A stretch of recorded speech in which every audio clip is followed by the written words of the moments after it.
Avez-vous remarqué? On voyage toujours plus loin, toujours moins cher. Le voyage est passé d'aventure à loisir. En 2019, le monde a connu plus d'1,5 milliard de touristes.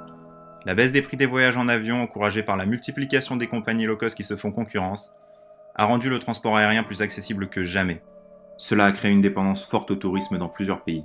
Il représente par exemple 6% du PIB italien, 7% côté français et cela monte jusqu'à 12% en Espagne. C'est le poids lourd de l'économie. Ce chiffre ne vous parle pas? C'est plus d'1,5 million de personnes qui ont un emploi dépendant du tourisme en Italie. Selon l'Organisation mondiale du tourisme, le seul transport des touristes représente 5% des émissions mondiales de gaz à effet de serre. Naturellement, l'impact sur notre mobilité est considérable. À Venise, par exemple, on a moins d'une chance sur 10 que la personne que l'on croise soit vénitienne. Et cette vague touristique ne promet pas de s'aplanir. En effet, les prévisions sont bonnes. Toujours selon l'OMT, ce seront 1,8 milliard de touristes qui déferleront sur le globe d'ici 2030. Cependant, un invité surprise est venu troubler l'avenir si radieux du tourisme. En seulement quelques semaines, les villes se sont vidées, les restaurants fermés et les avions cloués au sol. Selon la Tribune de Genève, 4,5 milliards de personnes sont contraintes de rester chez elles. Et le tourisme tel qu'il existe aujourd'hui fait partie du problème. En effet, l'hypermobilité a accéléré la diffusion du virus et élargi très rapidement au monde entier sa zone d'influence. Vous aussi vous êtes dans le doute concernant vos vacances? Où partir? Quand partir?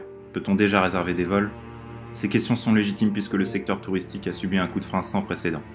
Alors même où je vous parle, British Airways menace de supprimer 12 000 emplois. Selon les experts, l'industrie du tourisme mondial devrait enregistrer une baisse de revenus pour l'année 2020 de l'ordre de centaines de milliards de dollars. Pour prévenir ce désastre, les États se mobilisent.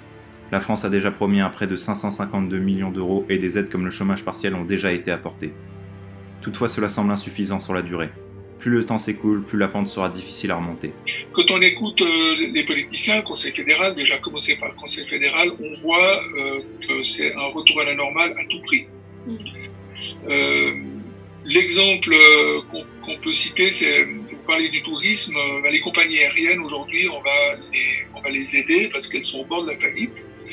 D'ailleurs, même les constructeurs d'avions sont au bord de la faillite. Airbus est au bord de la faillite, Boeing va très très mal.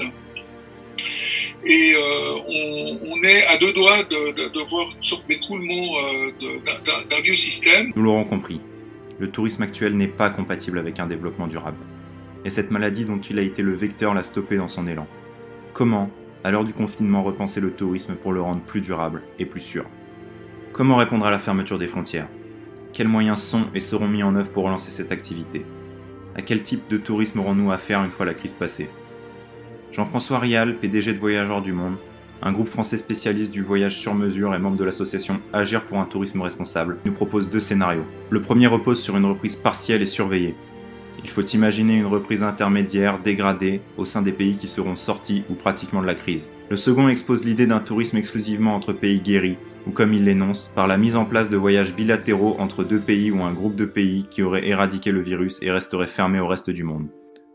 Le PDG exprime également son avis quant à une éventuelle transformation de l'industrie du tourisme.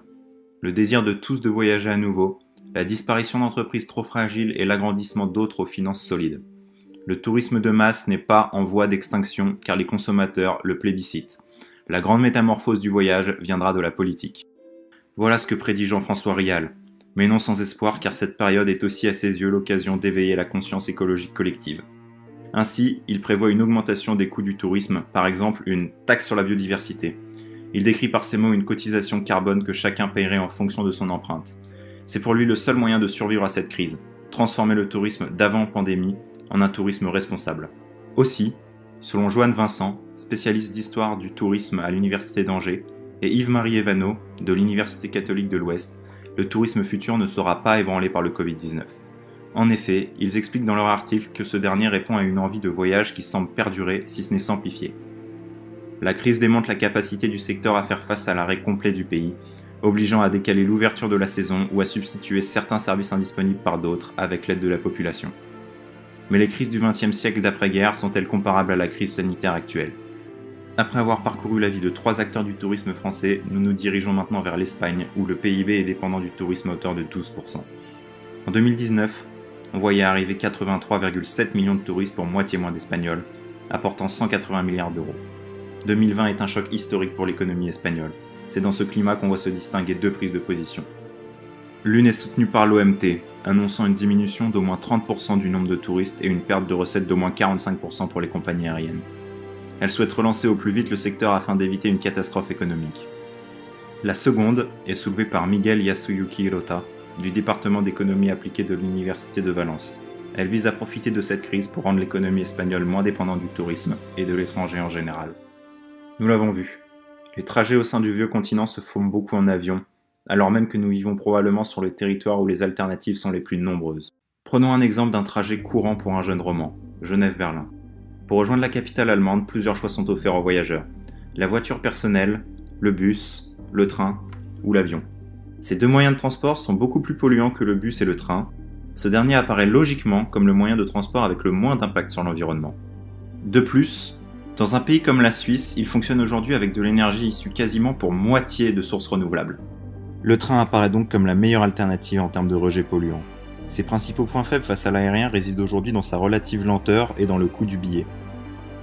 Ces deux inconvénients peuvent constituer des freins considérables pour le voyageur, mais ne pouvons-nous pas imaginer que les taxes appliquées au secteur ferroviaire soient transposées au secteur aérien ? Cela permettrait aux trains de nuit d'être remis sur les rails. La compagnie autrichienne de chemin de fer ÖBB l'a bien compris, en rachetant en 2016 les lignes nocturnes de la Deutsche Bahn. Le succès et la rentabilité ont été rapidement au rendez-vous, ce qui permet d'envisager l'élargissement du réseau à l'Europe de l'Ouest. Je pense que les gens ils vont redécouvrir un peu les déplacements en train en Europe, en tourisme, un peu plus de proximité par rapport à ce qui a été fait jusqu'à présent. Le tourisme de masse s'est beaucoup développé dans certaines parties du globe. La ville de Venise en est le symbole. Submergée de flots de voyageurs du monde entier pendant une très grande partie de l'année, la ville en subit régulièrement les conséquences désastreuses. Les bâtiments s'enfoncent à cause des vagues provoquées par les immenses paquebots qui occupent la baie et les loyers s'envolent, provoquant l'exil des populations locales, transformant petit à petit la ville en musée à ciel ouvert. On a vu aussi beaucoup d'excès ces derniers mois dans lesquels il y avait des gens qui prenaient des vols tous les week-ends pour se distraire, pour s'amuser le temps de quelques jours. La crise liée au Covid-19 a mis en exergue l'impact du tourisme de masse sur la ville. Les eaux redevenues limpides et les rues ayant retrouvé leur tranquillité offrent aux habitants une vision de leur ville qu'ils pensaient perdue à jamais. La question se pose alors, les Vénitiens vont-ils accepter de reprendre une vie comme avant ? Les autorités, elles, n'ont pas attendu la crise actuelle pour repenser le tourisme vénitien. En effet, depuis 2018, la municipalité a installé des portiques à l'entrée de la ville pour réguler le flot de touristes. Une solution régulièrement envisagée est d'encourager de nouveaux habitants à vivre en ville. Rendre Venise aux Vénitiens tout en permettant à un certain nombre de touristes de visiter la ville. Cela peut se faire en baissant les loyers, en augmentant les taxes sur les locations Airbnb, voire en instaurant une taxe d'entrée dans la ville si l'on n'y séjourne pas au moins une nuit. En tourisme national qui prendra de l'ampleur, notamment en tourisme régional de plus courte durée. Je pense qu'il y aura une très forte réduction des vols en avion, mais qu'on va tout de même vers une situation normalisée dans quelques années. Il n'y a aucune chance de réconcilier la croissance actuelle avec notre planète. C'est quelque chose qui semble clair après la lecture de l'article de Bruno Latour. Si on ne veut pas que le tourisme reprenne identiquement après la pandémie, notre style de vie doit subir un changement, une décélération, une remise en question de la balance entre travail et loisirs fondamental. Notre rôle comme interrupteur de globalisation est facilement compréhensible dans le domaine de la mobilité. Ceux d'entre nous qui voyagent vont pouvoir et devoir changer. Les alternatives comme le slow tourism, staycation, tourisme participatif ou même e-tourisme existent. Des alternatives qui vont plus loin que juste essayer d'optimiser une habitude qui est condamnée à disparaître selon Bruno Latour. Le Covid-19 comme catalyseur pour le changement de la société est, malgré sa brutalité, aussi une chance d'atteindre la décroissance plus tôt que ce que l'on prévoyait comme possible.